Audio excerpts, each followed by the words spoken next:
இயக்குனர் திரு KS ரவிக்குமார் அவர்கள். அனைவருக்கும் வணக்கம். பத்திரிகை நண்பர்கள், ஊடகங்கள் எல்லோருக்கும் வணக்கம். ஏப்பா நிகழ் இதெல்லாம் எடுத்துருப்பாயா?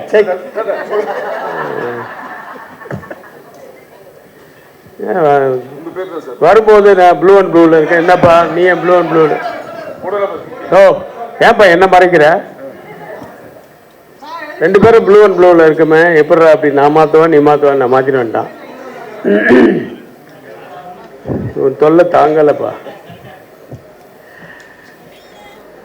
ரொம்ப நாள் கழிச்சு ஃப்ரெண்ட்ஷிப் டே, அதுவுமா என்னுடைய எங்கள் எல்லாரையும் மீட் பண்ணுறதுல ரொம்ப சந்தோஷம். எஸ்பெஷலி சிம்ரன் வந்து நட்புக்காக பார்த்தது. நட்புக்காக மீன்ஸ் ஃபார் ஃப்ரெண்ட்ஷிப். எஸ், ரொம்ப சந்தோஷமாக இருந்தது. இந்த படத்தில் நடிக்க போகும்போது நல்ல ஒரு ஜாலியான யூனிட், ஸ்ட்ரிக்டான ஒரு டைரக்டர். பட் வந்து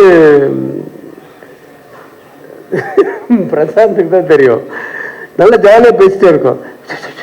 அப்படின்னாருன்னா அவங்க அப்பா வராருன்னு அர்த்தம்.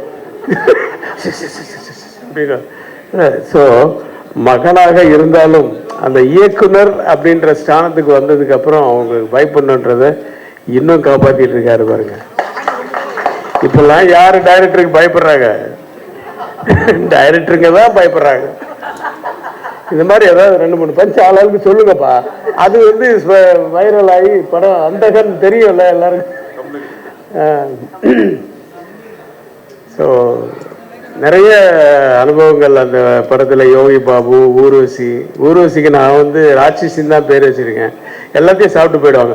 ஆனால் அதை விட நான் ட்ரெய்லர் பார்க்கும்போது இப்போ தான் பார்க்குறேன், எல்லாரையும் சாப்பிட்ட பரம்பரை. அதான் வனிதா சொல்லிச்சு, சார் என்ன சார் நான் இவ்வளோ கஷ்டப்பட்டு நினச்சேன், நீங்கள் வந்து ஒரு லுக்கு ஒன்று விட்டுட்டு எல்லாரையும் காலி பண்ணிட்டீங்களா அப்படின்னு.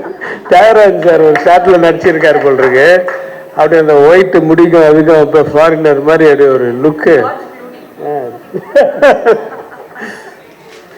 ஸோ இப்படி ஒரு சந்தோஷமாக இருக்கிற இந்த அனுபவம் வந்து அப்படியே தொடரணும். ஆஃப்டர் ரிலீஸும் தொடரணும். ஒரு சக்ஸஸ் பார்ட்டியே இருக்கணும். ஒரு நல்ல ஒரு ஃபங்க்ஷன் வைக்கணும் மறுபடியும் அப்படிங்கிற மாதிரி நான் ஆண்டவனை வேண்டிக்கிட்டு, நான் முதல்ல வெளியில் கிளம்பணுங்கிறதுக்காக என்ன பேச கூப்பிட்டாங்க. நான் வந்துட்டேன். Sir, all the very best to the whole team. இந்த படம் மிகப்பெரிய வெற்றி அடையணும். அது மூலிமா எல்லா ஏரியாவும் ஓடிடியும் போட்டுட்டு வந்து வாங்கணும் அப்படின்னு நான் வேண்டிக்கிறேன். Okay, all the best sir. I am sorry to split the scene.